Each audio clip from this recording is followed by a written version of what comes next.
Le cerveau humain est construit de manière à faire le moins d'efforts possible. Une étude a même montré que 40% de ce que l'on fait chaque jour est fait automatiquement par des habitudes. Maintenant, imagine que tu puisses utiliser ces 40% pour te construire des habitudes qui t'aideraient à améliorer ta chaîne Twitch chaque jour. Intéressant, non? Et bah c'est ce qu'on va faire dans cette vidéo, car je vais te présenter 10 habitudes que tu peux mettre en place en moins d'1 minute par jour et qui te permettront d'améliorer ta chaîne Twitch continuellement. Donc j'ai regroupé ces différentes habitudes sous 3 familles. Donc premièrement, les habitudes que tu peux mettre avant le début de ton live. Deuxièmement, les habitudes à mettre pendant la durée de ton live. Et troisièmement, tu l'as compris, les habitudes d'après le live. Bref, une fois qu'on a dit tout ça, on peut partir directement dans le vif du sujet avec les habitudes que tu dois faire avant de lancer un stream. Premièrement, prépare quelques sujets de discussion qui te permettront de remplir les trous quand personne ne parlera sur ton live. Personnellement, j'aime bien préparer 3 types d'infos. Premièrement, des débats pour créer de l'interaction quand il y a des viewers mais qu'il n'y a pas forcément de sujet de discussion. Deuxièmement, ça peut être une actualité, donc histoire de discuter autour de cette actualité et de combler les moments de blanc. Et troisièmement, une anecdote qui m'est arrivée pendant la journée ou il y a un mois et qui peut être cool à raconter en live. Et tu verras qu'avec une simple petite feuille où tu mets 2-3 sujets de discussion avant ton live, ça va te permettre d'être mieux préparé et de faire des lives de meilleure qualité. Deuxièmement, crée-toi une sorte de nid, mets-toi à l'aise tout simplement. Donc ça, c'est un conseil qui est vraiment très important pour pouvoir faire des lives de plus longue durée et rester plus longtemps dans un confort quand vous êtes en live. Donc je vous conseille d'aller remplir une gourde, chercher un petit snack, organiser votre bureau, bref, vous créez vraiment une sorte de petit studio où vous allez pouvoir être concentré sur votre live sans avoir besoin d'aller chercher de l'eau parce que vous avez soif, vous avez un petit peu faim donc vous faites une pause, vous allez manger, vraiment avoir tout ça directement sur votre bureau et pour pouvoir tenir des lives sur la durée. Donc la troisième habitude, elle reste un petit peu dans le même sens, c'est tout simplement de se relaxer avant d'être en live. Donc ça peut être pendant le waiting screen par exemple, vous prenez 5 minutes où par exemple vous allez regarder par la fenêtre, juste boire un petit peu d'eau, juste imaginer qu'est-ce que vous pourriez faire en live, etc. mais rester juste tranquille, sans votre téléphone, sans votre PC, vraiment sans distraction. Le fait de déconnecter pendant 5 minutes avant de lancer votre live, ça va vraiment être important pour votre santé mentale, car après ça, vous allez être pendant minimum 1 heure devant votre ordinateur, devant une caméra, à parler et à jouer continuellement.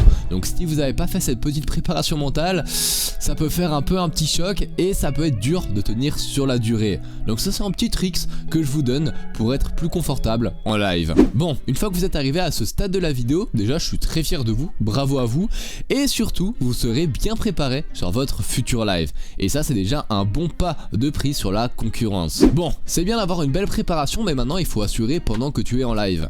Et donc je vais te passer 3 habitudes qui sont bien à mettre en place quand tu es en stream. On va commencer très tranquillement. Première chose, prenez l'habitude d'annoncer vos lives quand vous les lancez, tout simplement.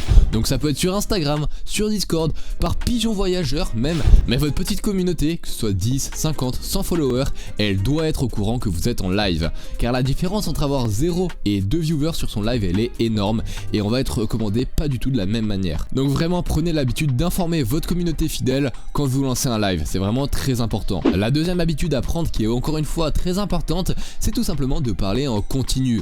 Moi je vous ai dit de préparer une gourde, c'est pas pour rien. On va vider notre salive. On va pouvoir parler de plein de choses. On peut soit utiliser ce qu'on a préparé en début de vidéo, ou bien simplement décrire son gameplay et ce qu'on fait sur un jeu par exemple. Mais le principal, c'est de parler en continu. Comme ça, si un nouveau viewer arrive, il voit qu'on anime notre live et qu'on n'est pas simplement en train de jouer à un jeu vidéo et partager notre gameplay. Donc vraiment, s'il vous plaît, prenez l'habitude de parler en continu et vous verrez que ça augmentera la qualité de votre live x 10 000. Et la troisième petite habitude qui est très importante et très utile à mettre en place, c'est tout simplement de demander aux nouveaux arrivants comment et pourquoi est-ce qu'ils ont cliqué sur votre live et pas un autre.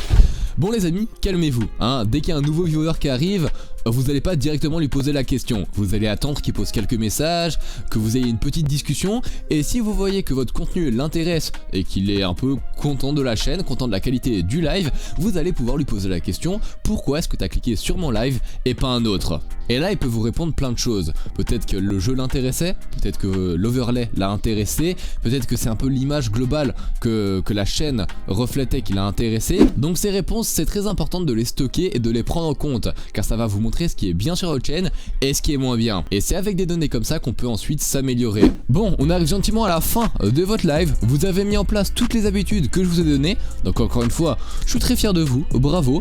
Mais là, avant de stopper votre live, vous allez faire une petite dernière chose. C'est tout simplement de raid un autre petit streamer. Et qui sait, peut-être que quand lui, il stoppera un live un des prochains jours, c'est lui qui vous raidera en retour. Et ça va vous permettre de faire de l'entraide avec d'autres petits streamers et donc de faire grandir vos chaînes ensemble. Et donc ça, c'est une très bonne habitude à prendre quand vous stoppez votre live. Bon, ensuite votre live est terminé, maintenant on va prendre les habitudes d'après live. Première chose à faire, c'est de demander un feedback à son audience. Donc encore une fois, ça peut être Instagram, Discord, par pigeon voyageur. Vous devez juste poser des questions à votre audience. Qu'est-ce qui était bien sur live, qu'est-ce qui était un peu moins bien, et récolter toutes les réponses. C'est avec des feedbacks honnêtes et constructifs qu'on va pouvoir s'améliorer et évoluer sur Twitch. Et la deuxième habitude qui est vraiment importante à prendre, surtout pour votre santé mentale, c'est tout simplement de ne pas se focaliser sur les statistiques. Oui, c'est normal, au début, vous n'aurez pas des stats folles, des moyennes de viewers très faibles, etc. Mais c'est normal, vous débutez sur Twitch. Focalisez plutôt votre attention sur des choses qui sont constructives et qui vous aident à améliorer votre chaîne Twitch.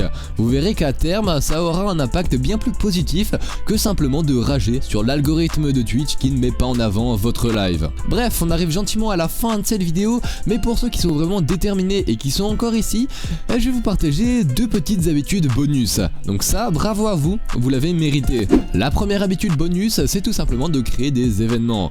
Donc ça peut être un live 24 heures, un live caritatif, ou bien simplement une soirée où vous jouez avec vos viewers. Donc bien sûr ça doit rester des événements, si vous en faites trop souvent ça va perdre de sa saveur et ça va aussi perdre de son impact et donc de son effet. Car oui, quand vous faites des événements, la moyenne de viewers a tendance à doubler, voire à tripler, car vos viewers seront hype et il y aura une sorte d'engouement autour de votre chaîne. Et la deuxième petite astuce bonus, celle-ci c'est une astuce qui prend un peu plus de temps que 1 minute à mettre en place, mais c'est tout simplement de prendre un jour dans votre semaine et de faire des clips sur tous vos lives. Ça peut être des moments drôles, des moments épiques, enfin des choses qui seraient intéressantes à partager sur les réseaux.